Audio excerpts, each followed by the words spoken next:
거룩하신 주님의 이름으로 여러분께 이 말씀을 드립니다. 오늘 시작은 구전이란 단어로부터 좀 시작해 보겠습니다. 구전. 사전적인 의미는 말로 전하여 내려오는 것 또는 말로 전하는 것을 구전이라고 합니다. 쉽게 말하면 입에서 입으로 전하는 것을 구전이라고 한다 이 말이죠.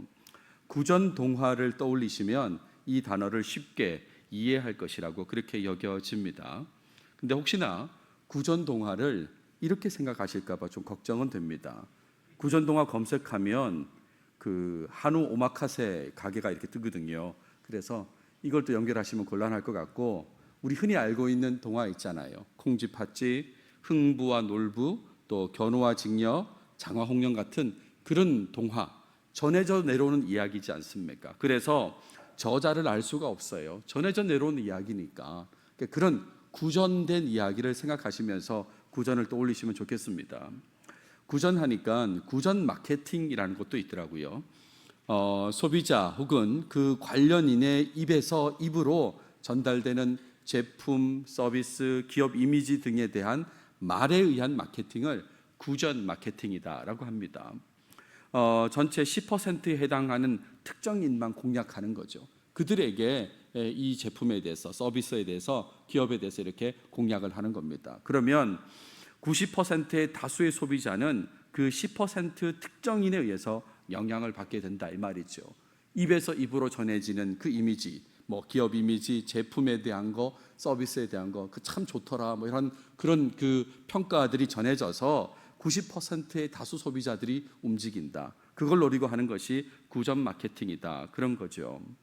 가끔은 구전의 과정에서 불확실한 내용이 추가되면서 사실이 왜곡되기도 합니다.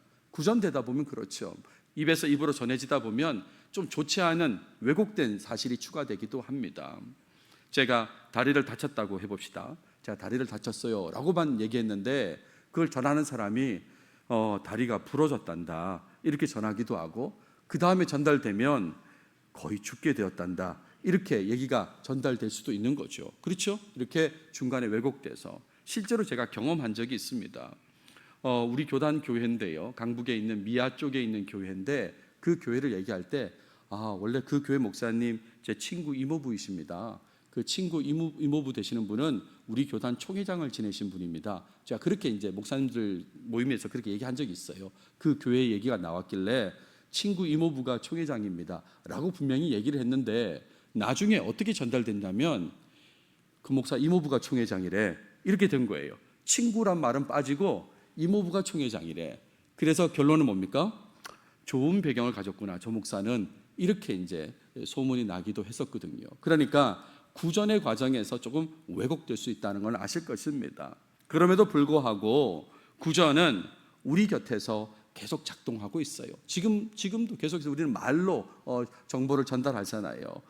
수많은 삶의 내용들이 글이 아니라 말로 전해지고 있습니다. 뭐 글이 편하다는 분도 간혹 있긴 하지만 대부분은 말로 전하죠. 너만 알고 있어 라고 하면서 말로 전할 뿐만 아니라 꼭 이런 비밀스러운 일이 아니어도 말로 전하는 내용들이 많습니다. 특히 이 신앙과 관련된 내용도 많은 부분 말로 전해집니다. 제가 지금 프리젠테이션으로 설교를 하고 있지만 대부분은 말이잖아요. 설교도 말이고요, 기도도 말이고, 전도도 말로 하죠. 그리고 간증도 말로 하지 않습니까? 대부분은 말로 전해지는 겁니다. 구전에서 구전으로 이렇게 전달된다 이런 말이죠. 오늘 본문에는 아브라함의 종이 라반에게 말하는 긴 진술이 등장하게 됩니다. 이 긴 진술에 대해 구전과 연결해서 한번 생각해 보고자 합니다. 구전의 특징에 주목하면서 신앙인으로서 삶 속에서 무엇을 말해야 되는지 오늘 한번 강조해 보고자 합니다. 오늘 다룰 본문은 24장 28절에서 49절까지입니다. 뒷부분만 오늘 성경 봉독해 주셨는데 큰 본문을 좀 다루려고 해요. 이 창세기 24장이 워낙 긴 내용이어서 그래서 성큼성큼 가더라도 몇 번을 끊어서 지금 설교를 하게 되는데, 오늘은 28절부터 49절까지를 다뤄보겠습니다. 본문을 보시면 오늘 본문은 아브라함의 종이 리브가를 만난 이후에 리브가의 집으로 가게 된 상황과 관련된 내용이다라고 하겠습니다. 앞서도 말씀드렸지만 24장 28절에서 49절 이 오늘 본문의 이 긴 내용, 하지만 실제로 진행된 일과 관련된 내용은 많지 않습니다. 무슨 말이냐면 사람이 어디로 움직이고 어떻게 됐다고 하는 것과 관련된 구절은 몇 구절이 안 된다, 이런 말이에요. 대부분의 내용 34절부터 48절까지 이 15절이 구전의 내용으로 구성되어 있습니다. 그러니까 전체 오늘 다룰 본문이 22절인데 이 22절 가운데 15절이나 계속 그냥 이야기예요. 말하는 겁니다. 그러니까 구전과 연결되는 그 내용으로 구성되어 있다, 이런 얘기죠. 자, 본문을 보시면 리브가와 라반 이야기가 먼저 등장합니다. 리브가가 먼저 집으로 가서 소식을 전해요. 소녀가 달려가서 이 일을 어머니 집에 알렸더니, 이 일이 무슨 일일까요? 아브라함의 종을 만난 이야기이지요. 그리고 집으로 그 사람이 곧 올 것이라는 이야기를 먼저 가서 알렸습니다. 그랬더니 그 어머니 집에 오빠 라반이 있었거든요. 이 오빠 라반이 지금 우물로 이동하게 됩니다.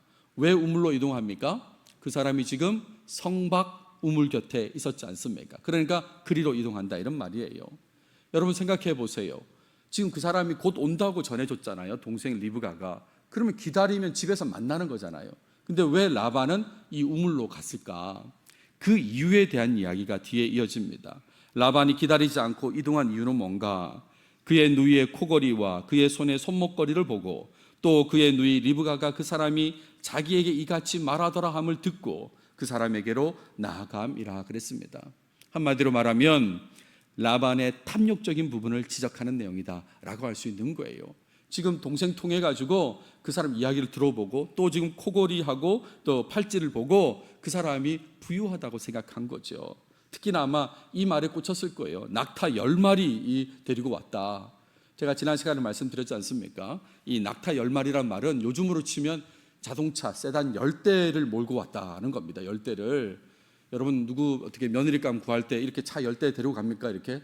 그렇지 않죠. 엄청난 상황이잖아요. 그러니까 라반이 지금 이 부분에 좀 혹한 것입니다. 그래서 기다리면 되는 걸 우물가까지 갔다, 이런 말이죠.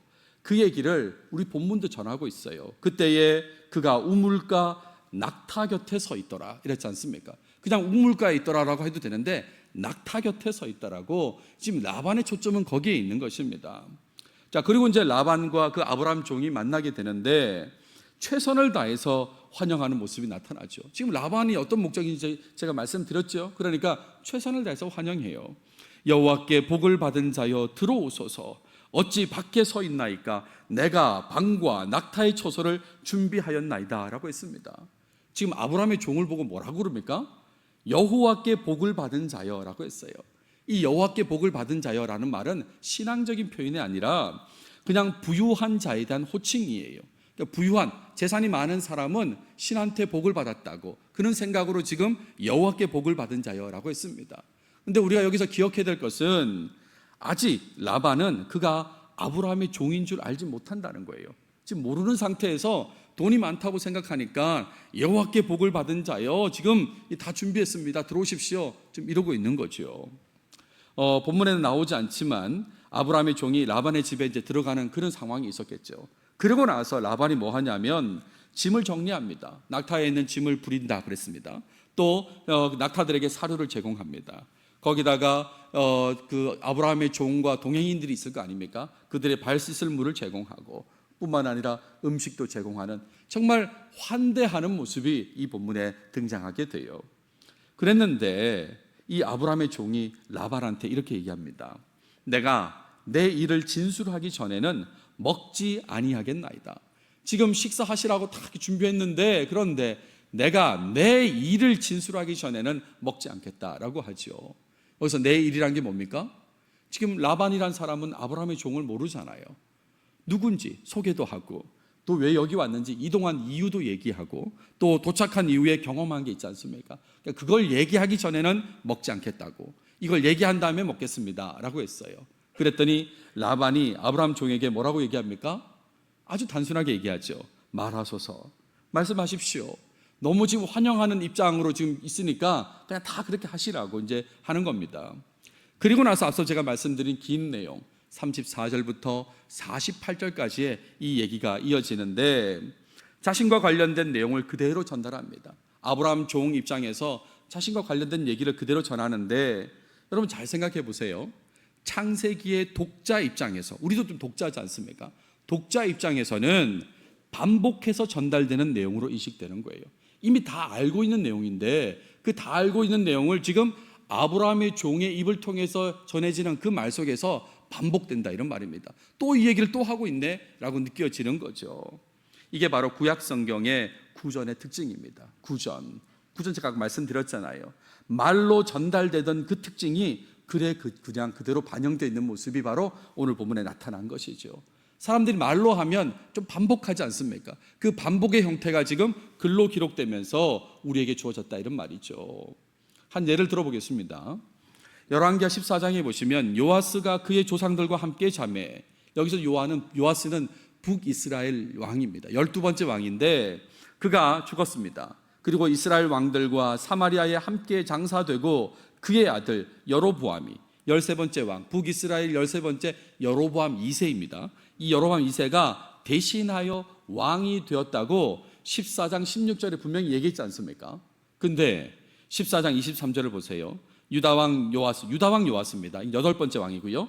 아들 아마샤, 남유다 9번째 왕, 그 제15년에 북이스라엘 왕 요아스의 아들 여로보암이 사마리아에서 왕이 되어 41년간 다스렸으며, 이게 그냥 말로 하면 자연스러운데 글로 보면 앞에서 언급했는데 왜 또 언급하지? 이거를 똑같은 내용을 왜 언급할까? 이런 생각이 든다, 이런 말이죠. 이건 구전의 특징이다, 이런 말입니다. 이 구전의 특징이 지금 아브라함 종이 이야기하는 이 긴 내용 속에도 반영되어 있어요.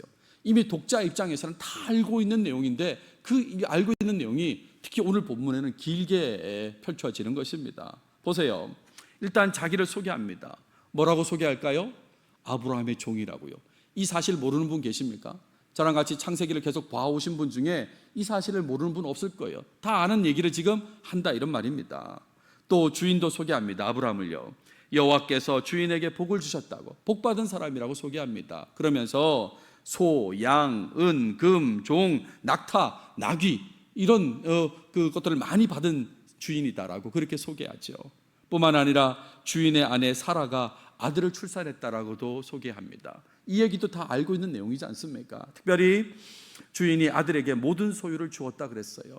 모든 소유를 주었다라고 하는 표현은 성경에, 우리 구약 성경에 나타나진 않지만 상식적으로요, 아브라함이 이삭을 상속자로 삼았다는 건 아시지 않습니까? 이스마엘은 내어보내고 이삭을 상속자로 삼았으니까 당연히 주인이 아들에게 모든 소유를 주었다는 건 같은 연결되는 말인 거죠. 그리고 이어집니다.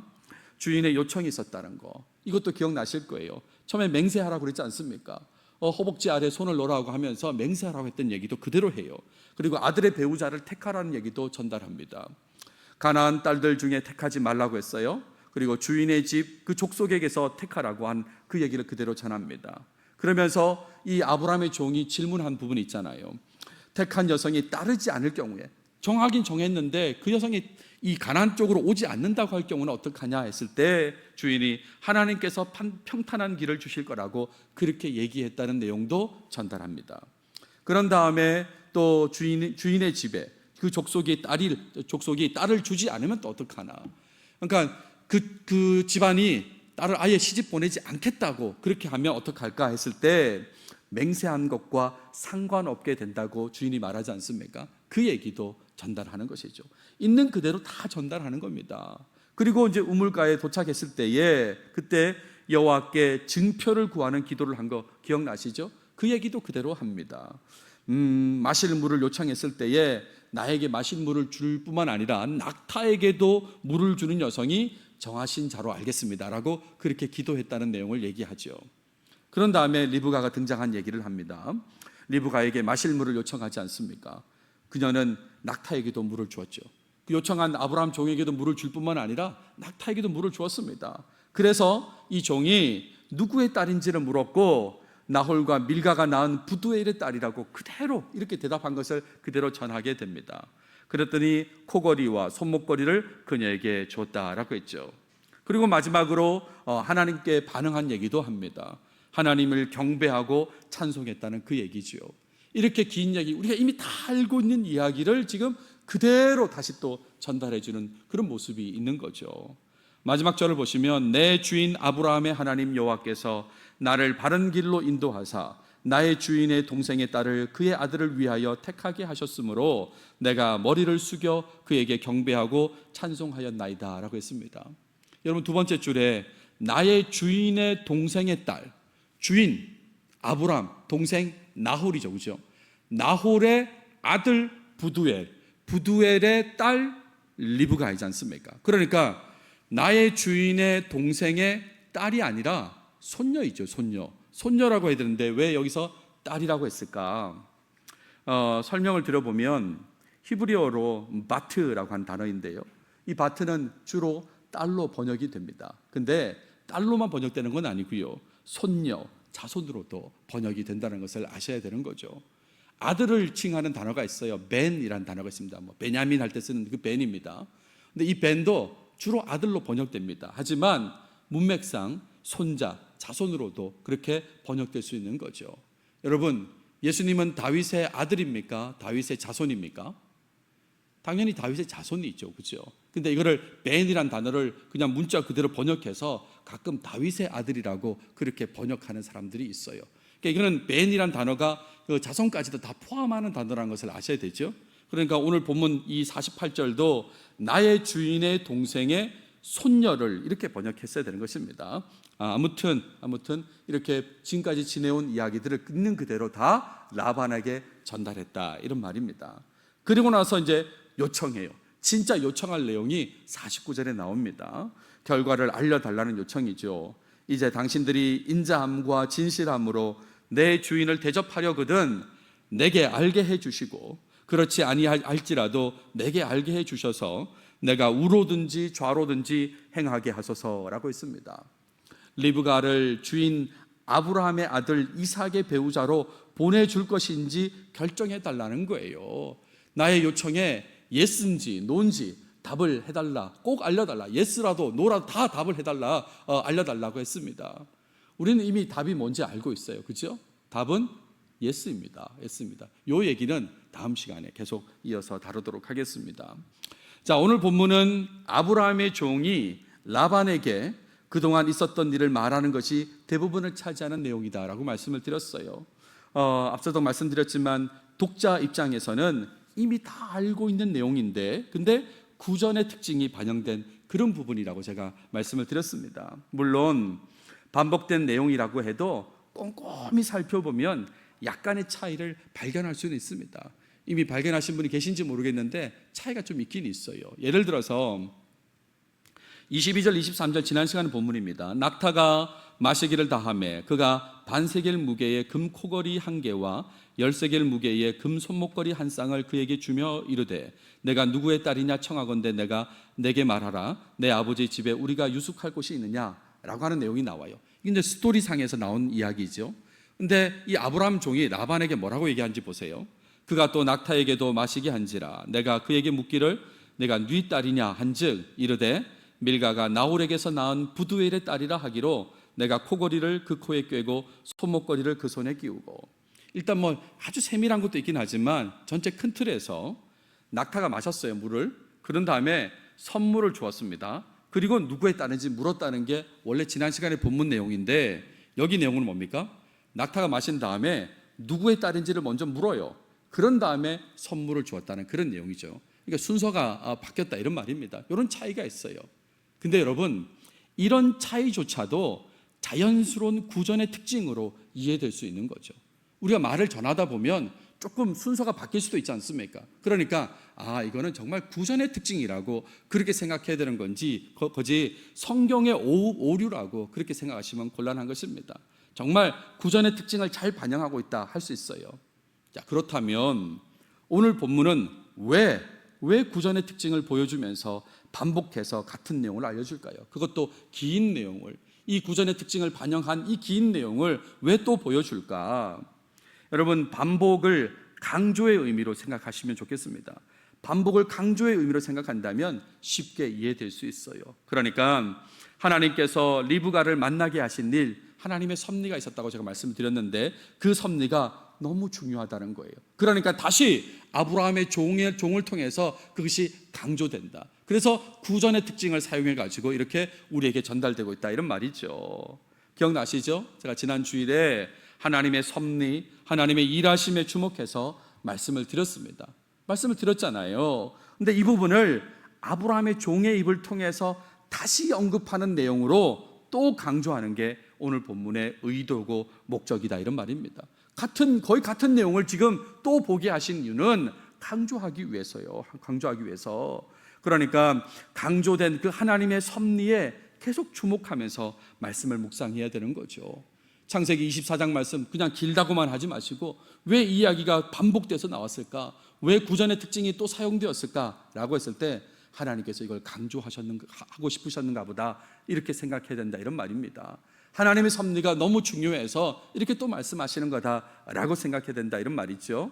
그래서 적용점으로 말씀드리고 싶은 것은 나를 위한 하나님의 섭리, 하나님의 일하심을 깨달은 부분이 있다면, 그렇다면 나도 반복해서 강조하며 말해야 된다는 말씀을 드려요. 여러분, 구전이라는 것이 말로 전해지면서 반복되고 강조된다고 그러지 않습니까? 나를 위한 하나님의 섭리를 깨우친다면, 그렇다면 그것도 반복해서 강조하면서 말해야 된다는 말씀을 드립니다.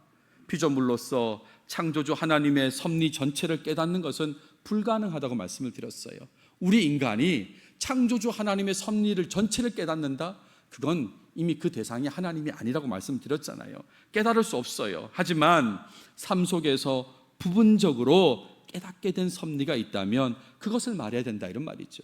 전체는 잘 몰라요. 하지만 요거는 하나님께서 정말 섭리 가운데 인도하신 것 같다라고 그렇게 깨달아지는 부분이 있다면 그거는 구전의 특징을 사용해서 반복해서 강조하며 사람들한테 말해야 된다, 이런 말입니다. 지금까지 살아오신 여러분의 인생을 한번 돌아보시길 바랍니다. 하나님께서 그분의 섭리 가운데 나를 도와주신 적이 얼마나 많았습니까? 얼마나 많았어요. 근데 그냥 감사하고 지나갔는데, 그때는 잘 몰랐는데, 그렇다 하더라도 이제 와서 생각해 볼 때 하나님의 섭리와 하나님의 인도하심을 깨닫는 부분이 있다면, 그렇다면 그것을 사람들한테 말해야 된다고, 구전으로 해야 된다고 제가 지금 설교하고 있는 것입니다. 제 얘기를 좀 해보겠습니다. 저희 얘기도 여러 번 반복됐던 이야기입니다. 어릴 적에, 한참 어릴 적에요, 부흥회를 참석했습니다. 어머니와 함께 참석한 거죠. 새벽 집회였어요. 새벽 예배 후에 어머니가 제 손을 잡고 이제 이끌고 가신 겁니다. 강사 목사님한테 데리고 가서 안수 기도를 받게 된 것이에요. 그런데 기도 전에 목사님께서 질문하셨어요. 우리 어머니한테 첫째입니까? 라고 그렇게 질문했습니다. 제가 우리 가정을 말씀드렸지 않습니까? 저는 실질적으로는 첫째가 아니라고, 제 위에 3명이 사망하고 넷째인 거예요. 넷째인데 우리 어머니가 뭐라고 대답하셨냐면 그렇다고 대답을 하셨어요. 그렇다고. 여기서 틀린 답은 아니죠. 형식적으로는 첫째이지 않습니까? 근데 아니라고도 하실 수 있는데 그래서 첫째라고 그렇게 대답을 하신 겁니다. 그랬더니 그 목사님께서 이렇게 반응하셨어요. 첫째는 하나님께 바쳐야 된다고 그렇게 반응을 하신 것입니다. 근데 이게 어릴 때 제 삶을 계속해서 지배하고 있는 이야기가 되는 거예요. 나는 첫째이니까 하나님께 바쳐진 사람이다. 나는 목사가 돼야 될 사람인가? 이런 생각을 이제 늘 순간순간 하게 되는 거죠. 그리고 교회 생활은 굉장히 성실하게 했던 것 같습니다. 그런데 청소년 시절에 구원의 확신에 대해서 심각하게 고민하던 때가 있었습니다. 내가 정말 예수 믿는 거 맞나? 구원의 확신이 있는가를 고민하게 되었어요. 특히나 예배 때마다 이 구원의 확신을 강조하시는 전도사님의 설교를 들으면서 더 고민했어요. 계속해서 집중적으로 구원의 확신을 가져야 된다고 계속해서 얘기하는 거죠. 그러던 중에, 고민하던 중에 그 시절에 누구를 통해서 언제 어떻게 우리 집에 있게 된 것인지는 잘 모르는 그런 물건이 하나 눈에 띄었습니다. 아니, 이 물건이 우리 집에 어떻게 있게 된 거야? 잘 몰라요. 근데 그 물건이 하나 눈에 띄었습니다. 그게 뭐냐면 내비게이터 주제의 성경 암송 구절이죠. 69절입니다. 지금 이건 최근에 판매하는 모습이고요. 예전 거는 그렇지 않죠. 예전 거는 그냥 조금 단순한 모양이고 이게 아래 위로 이제 이렇게 뽑아서 하나씩 이렇게 성경 구절을 보는 건데, 이거를 보게 된 거예요. 고민하던 중에 특히 구원과 관련된 그런 성경 구절에 집중하게 되었습니다. 그러던 중에 로마서 5장 8절 말씀을 보았어요. 우리가 아직 죄인 되었을 때에 그리스도께서 우리를 위하여 죽으심으로 하나님께서 우리에 대한 자기의 사랑을 확증하셨다는 거예요. 죄인인데 그리스도께서 죽으셨다는 겁니다. 그리고 하나님께서 그걸 통해서 사랑을 확증하셨다는 거예요. 내가 이렇게 사랑한다고 확증하셨다는 거예요.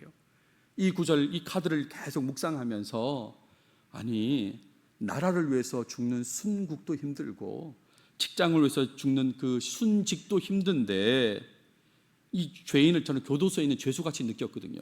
어떻게 죄수 같은 나를 위해서 죽으실 수가 있나에 대해서 묵상을 하기 시작했습니다. 그러면서 이 카드만 보지 말고 로마서를 한번 읽어봐야 되겠다. 근데 1장부터 읽기가 좀 부담스러운 거예요. 5장부터 읽어보자 해서 5장부터 읽기 시작했습니다. 5장 1절부터요. 그러다가 5장 7절이 제 눈에 탁 들어왔습니다. 5장 7절 말씀은 의인을 위하여 죽는 자가 쉽지 않고 선인을 위하여 용감히 죽는 자가 혹 있거니와. 의인을 위해 죽는 자도 쉽지 않고 선인을 위해서도 쉽지 않다. 지금 그 얘기지 않습니까? 이걸 보는 순간 내 묵상 내용과 같은 내용이 기록되어 있다는 것을 발견하는 거죠. 저는 이 구절을 모르는 상태에서 묵상했었는 건데 이 구절을 보게 된 것입니다. 그러면서 하나님의 사랑에 감사하고 예수님을 인격적으로 영접하게 되는 거죠. 아주 어릴 때 안수기도를 받고 하나님께 바쳐져야 된다고 했던 그 아이가 청소년이 되면서 예수를 믿게 된 것입니다. 확신을 하게 된 거죠. 주님 나를 사랑하시는구나 확신하게 되었어요. 그래서 어떻게 됐을까요? 시간이 지나서 목사 안수를 받게 됩니다. 목사 안수를요. 이게 2002년 12월 28일입니다. 그러니까 아니 그 시절 동안에 하나님께서 어떻게 섭리하신 거야. 예수 믿게 하시고 진짜 목사가 되게 하셨구나라는 겁니다. 더 놀라운 것은 목양교회하고도 연결된다는 거죠. 목양교회 지원을 합니다. 청빙 지원서에 자기소개서가 있습니다. 자기소개서의 1번 항목은 이렇습니다. 언제 어떻게 예수님을 인격적으로 만났는지를 기록해 주십시오. 500자 이내. 제가 뭐라고 썼을까요? 로마서 5장 8절 얘기하는 거죠. 로마서 5장 8절이요. 그리고 예수님을 구원자와 주인으로 믿음으로써 구원받았음을 확신하게 되었다고 그렇게 기록했다 이런 말입니다. 그러니까요. 정말 그 시절에 안수받은 상황들, 그리고 우연히 보게 된 그 성경 69절 속에 로마서 5장 8절의 말씀으로 구원의 확신을 하고 목사가 되고 목양교회에서 목회를 하고 있는 것입니다. 어떻습니까? 하나님께서 잘은 모르지만 이런 엉성한 관계 속에서도 하나님께서 나를 인도하고 계시다고 저는 그렇게 지금 말하고 있는 것입니다. 나를 사랑하시는 하나님께서는 크신 섭리 가운데 지금도 나를 위해 일하고 계십니다. 꼼꼼하게 저는 다 이해하지는 못하지만 짧은 생각으로 크신 섭리를 다 이해할 수는 없지만 계속해서 새로운 삶, 제가 이제 앞으로 더 살 거 아닙니까? 그 삶과 연결되고 있음을 느끼고 있는 거예요. 내가 잘 몰라서 그렇지 그 모든 상황들이 하나님의 크신 섭리 속에서 지금 이어지고 있다는 겁니다. 제가 박사과정 중에 있을 때 사람들이 듣지 말라고 하는 세미나가 있었습니다. 로마서였어요. 로마서. 그 교수님이 너무나 어려운 교수님이라 미국 사람들도 안 듣는데 왜 네가 들으려고 하느냐 했는데 제가 들었겠습니까? 안 들었겠습니까? 들었죠. 로마서 5장 8절 때문에 구원의 확신을 한 사람인데 그 과목을 들으면서 정말 겁나게 고생하기도 했습니다. 근데 들었어요. 그리고 제가 학교에서 강의할 때 뭐 신약 개론, 신약 신학, 헬라어 이런 거 강의하는데 딱 한 번 특정 책으로 강의를 한 학기 한 적이 있는데 그게 바로 로마서인 거죠. 하나님께서 이렇게 나를 연결시켜 주시는구나. 목양교회에서 더 퀘스트 성경 공부를 하면서 기억나시나요? 교대에서 한번, 분당에서 한번 성경 공부를 진행한 적이 있습니다. 그때 다뤘던 책이 로마서이죠. 로마서. 하나님께서 이렇게 사용하시는구나. 2002년 12월 28일 날 제가 목사 안수 받았다고 그랬는데 딱 1년 뒤 2003년 12월 28일 날 제가 출산을 하게 됐습니다. 큰아이가 태어났습니다. 무슨 관계가 있냐고 하시겠지만 얘가 만약에 로마서 관련해서 무슨 또 얘기할 거리가 생기면 얼마나 크게 연결되는 겁니까? 그렇죠? 이렇게 연결되는 거죠. 우연히 내비게이터 주제 성경 구절 보고 지금 목사가 되고 목양교회에서 목회를 하면서 또 이렇게 연결된다 이런 말입니다. 지금도 기대하고 있는 게 있습니다. 뭘 기대하냐면 제가 목사 안수 받을 때 혼자 받았으니까 축도하잖아요. 축도하기 전에 제가 한 말이 있어요. 두 가지인데, 하나는 바른 목사가 되겠습니다 라고 했고요, 두 번째는 한글 성경 번역에 기여하고 싶습니다. 제가 그렇게 얘기를 했어요. 제 소원입니다 라고 얘기했는데 그 얘기가 자꾸 떠오르는 거예요. 하나님께서 나를 바른 목사가 되도록, 더 손해보고 희생하도록 만드시지 않을까, 성경 번역에 기여하도록 이끄시지 않을까, 그런 기대감, 하나님의 섭리 속에서 이끄시지 않을까, 그런 생각을 하게 돼요. 그날의 새벽 기도, 제가 잊을 수 있겠습니까? 그날의 새벽 기도, 또 내비게이터 69절 그 구절, 그 카드가 제가 잊을 수 있겠습니까? 뿐만 아니라 계속해서 모든 게 다 연결되는 거예요. 정확하게 하나님의 섭리를 다 꼼꼼하게 알 수는 없지만 다 연결되고 있다는 걸 자꾸 느끼게 되는 것입니다. 그래서 제가 지금 말하는 거죠. 제가 언제 태어났다고 그랬습니까? 음력 정월 초하룻 날 태어났다고 그러지 않습니까? 음력 정월 초하룻 날, 온 집안이 쟤는 뭐가 돼도 될 놈이라고 그렇게 얘기했습니다. 그래서 지금 이렇게 목회하고 있지 않습니까? 여러분, 다 연결된다니까요. 집에서 가까운 침례교회에 출석했어요. 어머니께서 구세군 교회를 출석하시는데 사정상 우리 형제들을 가까운 침례교회로 보내게 됐는데 제가 침례교 목회자로 지금 사역을 하고 있습니다. 또 말씀드렸지만 그 당시 전도사님의 구원의 확신을 강조하는 그 설교가 없었다면 어떻게 됐을까? 다 연결되죠.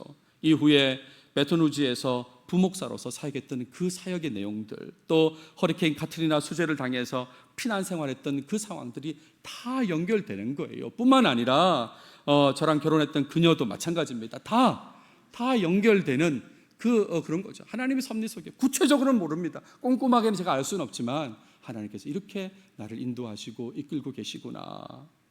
각자의 인생 속에도 계속해서 하나님의 섭리, 하나님의 일하심이 진행되고 있을 것입니다. 여러분 삶에도 진행되고 있을 거예요.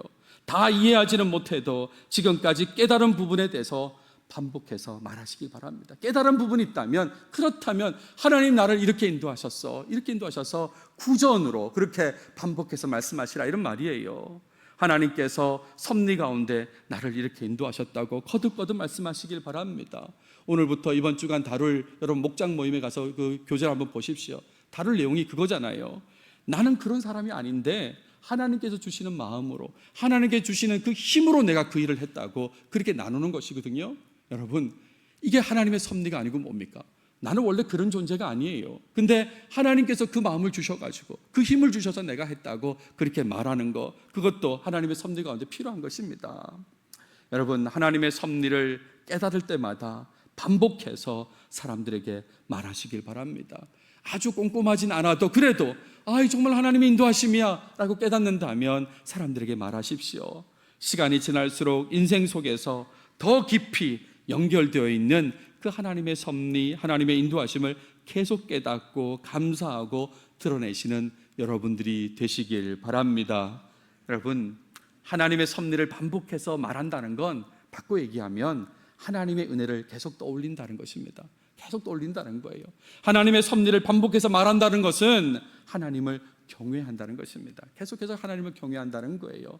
이렇게 사셨으면 좋겠습니다. 항상 하나님의 은혜에 감사하시고 하나님을 경외하시면서 하나님의 섭리를 자랑하시는, 말하시는, 구전으로 전하는 여러분 모두가 다 되시길 바랍니다. 기도하겠습니다. 하나님 감사합니다. 우리를 사랑하셔서 오늘도 창세기를 통해서 말씀해 주셔서 감사합니다. 아브라함 종의 긴 진술을 통해서 구전에 대해서 생각해 보았는데 하나님의 섭리를 강조하는 그 내용을 통해서 우리도 우리 삶에 하나님의 섭리가 깨달아지는 부분이 있다면 그것을 전하는 사람, 반복해서 말하는 사람이 되도록 도와주시옵소서. 꼼꼼하게 주님의 섭리를 다 깨닫지는 못한다 할지라도 하나님께서 지금도 역사하고 계시고 인도하시는 그 섭리를 깨달았을 때에 사람들에게 말하고 하나님을 자랑하는 모습이 우리 삶에 나타나게 도와주시옵소서. 이 모든 말씀 예수님의 이름으로 기도드렸습니다. 아멘.